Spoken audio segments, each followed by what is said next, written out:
बच्चों, कितने दिन हो गए तुमसे मिले हुए और तुम तो काफी बड़े हो गए हो। रास्ते में कोई परेशानी तो नहीं हुई? और तुम्हारी माँ कैसी है? तुम तो नानी को भूल ही जाते हो। बच्चों, अब सारी गर्मियों की छुट्टियाँ मेरे साथ ही मनाना। हाँ नानी जी, माँ तो ठीक है। हमें आपकी कहानियाँ बहुत अच्छी लगती है।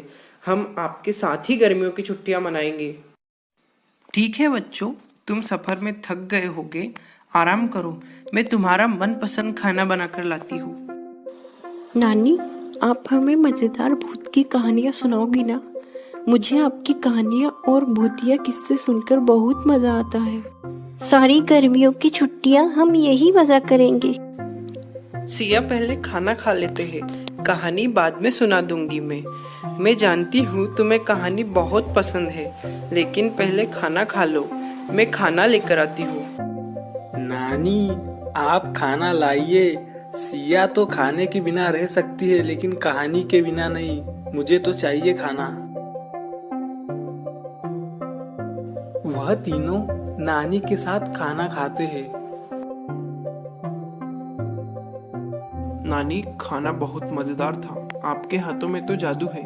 सच में नानी जी, आपके पास बहुत अच्छा लगता है। छुट्टियों में तो बड़ा मजा आएगा। बच्चों, तुम अब बड़े हो गए हो, तुम्हें अभी भी कहानियाँ ही पसंद है। सब बच्चे तो दिन भर मोबाइल में घुसे रहते हैं, लेकिन तुम्हें तो नानी की कहानियाँ ही चाहिए। नानी, क्या आपकी कहानियाँ सचमुच सच्ची होती है?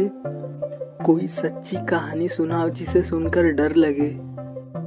तो बेटा, मैं तुम्हें एक सच्ची कहानी सुनाती हूँ। हमारे गांव के पास ही में एक जंगल है, जहाँ पर दूसरी तरफ एक बहुत बड़ा महल है। कहते हैं रात के वक्त तो क्या, दिन में भी लोग वहाँ पर जाने से डरते हैं। कुछ दिन पहले की बात है, अपने गांव का कल्लू उस रास्ते से गुजर रहा था। तब तुम कौन हो और तुम्हें यहाँ अकेले डर नहीं लग रहा? मुझे रास्ते से गुजरने में बहुत डर लग रहा था, और तुम तो लड़की हो, फिर भी तुम्हें डर नहीं लग रहा। वह लड़की चुड़ैल बन जाती है और वहाँ से उड़ जाती है। उस दिन से वहाँ कोई नहीं गया। नानी, क्या वहाँ सच में चुड़ैल है और वह भूतिया महल हमारे गांव के पास ही है? हाँ नानी माँ, क्या उस चुड़ैल ने उस आदमी को मार डाला? और क्या हम उस महल के पास जा सकते हैं? नहीं बच्चों, वहाँ जाना मतलब मौत को बुलाना। वहाँ कोई नहीं जाएगा। वहाँ लोग दिन में जाने से भी डरते हैं। रात के 3 बजे सिया नीरज के कमरे में जाती है। नीरज, रवि, उठो जल्दी। नीरज, उठो। क्या है सिया, इतनी रात को क्यों उठा रही है? क्यों परेशान कर रही है? कहाँ जाना है हमें? नीरज, रवि, हम महल देखने जा रहे हैं। चलो पता करते हैं कि नानी की कहानी सच्ची है या झूठी है। मुझे तो डर लग रहा है सिया। सिया, नीरज और रवि जंगल की तरफ निकल जाते हैं। रवि अपने आप को बहुत बहादुर दिखाता था, लेकिन वह बहुत डरपोक था, इसीलिए वह पीछे चल रहा था। आगे क्या होने वाला है, इस बात से अनजान तीनों बेखौफ चल रहे थे।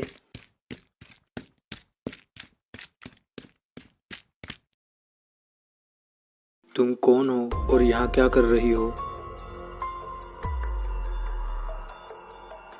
तुमने यहाँ आकर बहुत बड़ी गलती कर दी है। जैसे मैं तड़प तड़प कर मरी थी, वैसे ही मैं भी सबको मारूंगी। इतना कहकर वह लड़की हवा में उड़ जाती है।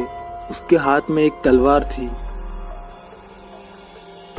तुम कौन हो और क्या हो गया तुम्हारे साथ? लड़की को उड़ता हुआ देखकर रवि, जो बहादुर बन रहा था, वह बेहोश हो गया। ये तुम उड़ कैसे रही हो और क्या हुआ था तुम्हारे साथ? तुम हमें बताओ, हम तुम्हारी मदद करेंगे। तुम इस तरीके से लोगों को क्यों मारती हो? और क्या तुम मर चुकी हो? तुम हमें बताओ क्या हुआ?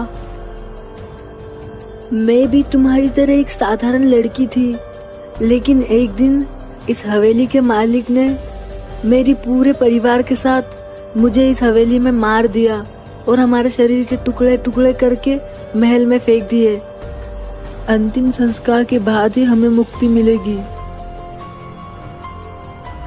तुम बिल्कुल भी फिक्र मत करो, मैं तुम्हारे गुनहगार को जरूर सजा दिलाऊंगा और तुम्हारा अंतिम संस्कार भी करूंगा। बस तुम इस तरीके से लोगों को मारना बंद करो। तुम्हारे साथ बहुत गलत हुआ, लेकिन इसकी सजा तुम बेकसूर लोगों को मत दो। हम तुम्हारी मदद करेंगे, तुम्हें मुक्ति जरूर मिलेगी और हम सजा दिलाएंगे। दूसरे दिन सिया और नीरज गांव वालों को सब बताते हैं। वो चुड़ैल बिल्कुल भरोसे लायक नहीं है, तुम उसकी बातों में आकर महल के अंदर मत जाओ। वह बहुत सारे लोगों को मार चुकी है। महल का मालिक भी बहुत सालों से लापता है। सरपंच काका, हम बस महल के अंदर जाकर देखेंगे क्या सच में वहां पर लाश है। हमरा तो काम है समझाना बच्चों, आगे तुम्हारी मर्जी, संभल कर जाना। हम इधर महल के मालिक का पता लगाते हैं। महल के अंदर का नजारा बहुत ही भयानक था। महल में लाश के टुकड़े पड़े हुए थे जो कि सब अनजान थे। नीरज ने सभी की लाशों का अंतिम संस्कार कर दिया था। तुमने उन शवों को जलाकर बहुत बड़ी गलती कर दी बच्चों। ये सब उस चुड़ैल का जाल था ताकि तुम उस महल के अंदर जाओ और वो ज्यादा शक्तिशाली हो जाए। बाबा, हमें तो उसने बताया कि महल के अंदर महल के मालिक ने उसे उसके परिवार के साथ मार कर फेंक दिया है और हमने देखा महल में शव के टुकड़े थे। क्या वो सब झूठा था और वो लड़की झूठ बोल रही थी? हमें तो कुछ समझ नहीं आ रहा बाबा, आप ही कोई रास्ता निकालिए। वो मायावी लड़की किसी का भी रूप ले सकती है। उसे रोकने के लिए हम हवन करेंगे ताकि उसे काबू में लाया जा सके। बाबा गांव वालों के साथ मिलकर बरगद के पेड़ के नीचे हवन करता है। बाबा उसकी शक्तियों को जाने बिना ही हवन कर रहे थे। आगे क्या होने वाला था इससे अनजान है।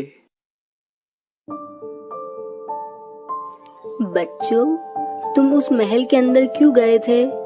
गांव वाले बता रहे थे कि अब वो चुड़ैल तुम्हारा पीछा कभी नहीं छोड़ेगी। तुम नहीं जानते कि वो कितनी खतरनाक है। बच्चों, मुझे तो अब बहुत डर लग रहा है। नानी, हमें तो कुछ समझ नहीं आ रहा वो चुड़ैल की क्या कहानी है, लेकिन आप फिक्र मत करो, बाबा ने हवन करवा दिया है। तुम उसके बारे में नहीं जानते हो बच्चों, और न जानने में ही तुम्हारी भलाई है। नानी, आप माँ को इसके बारे में कुछ मत बताना, नहीं तो माँ बहुत डर जाएगी और हमें कभी यहाँ नहीं आने देगी। आप फिक्र मत करो नानी।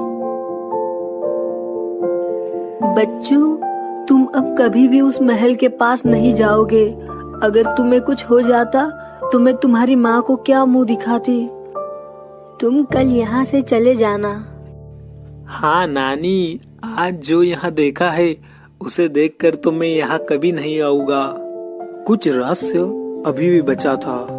अगला पार्ट देखने के लिए सब्सक्राइब कीजिए।